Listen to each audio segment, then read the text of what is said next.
But no doubt the biggest story of the day is the plan to reopen North Carolina.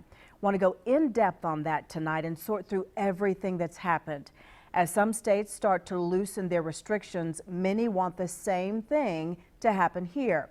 Hundreds protested in Raleigh today trying to get that message to Governor Roy Cooper, and his response was that this has to be done carefully. What we have to do is to ease back into it to make sure that this virus does not spike, which it very easily could do.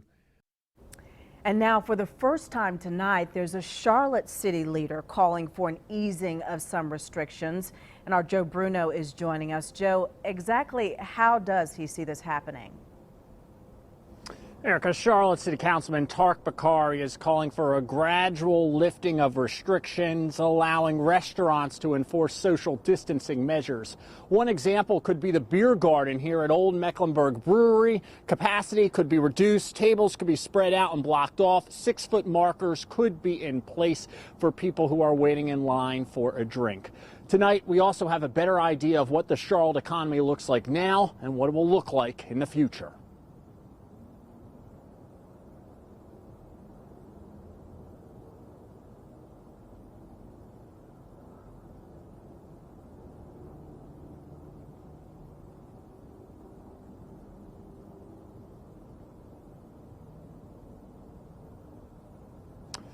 Well, it looks like we're having a little bit of technical difficulty, so I'm just going to recap what should have been my story airing right now. We'll start with the discussion with Councilman Tark Bakari, as well as the founder of Old Mecklenburg Brewery, John Marino. Today on Councilman Bakari's podcast, John Marino said that basically he would like to see restaurants be able to start to open up and have the social distancing guidelines in place that we're seeing in places like Home Depot as well as Walgreens. Some of those examples, telling people they have to stand 6 feet behind each other, spacing out tables.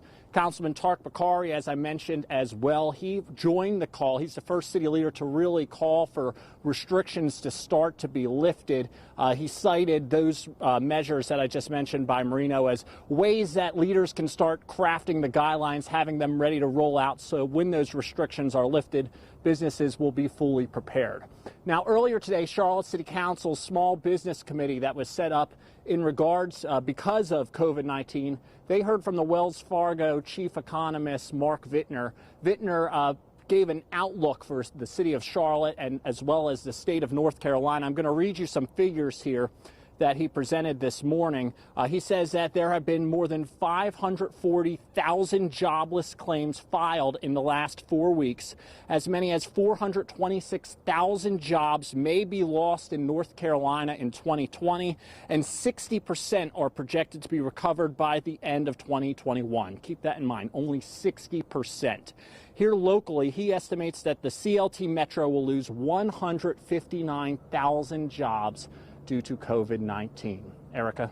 Yeah, some interesting numbers there, Joe. That's really giving us a city perspective on this, but the state level, Governor Cooper saying that he needs to see 3 different things to be able to reopen: testing, tracing, and trends. So what is the county saying about those 3 things?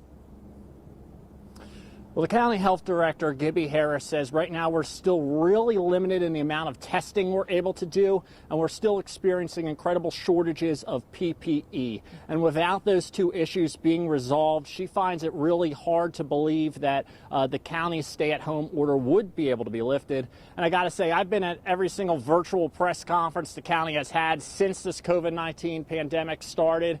And I just don't get the impression that the county feels prepared to lift that stay-at-home order anytime soon. One thing to keep in mind, last week they decided to extend their stay-at-home order to align with Governor Roy Cooper's. So now if the governor chooses to extend the state's order, Mecklenburg counties will automatically extend as well, Erica. All right. Thank you, Joe, for that city perspective and county too.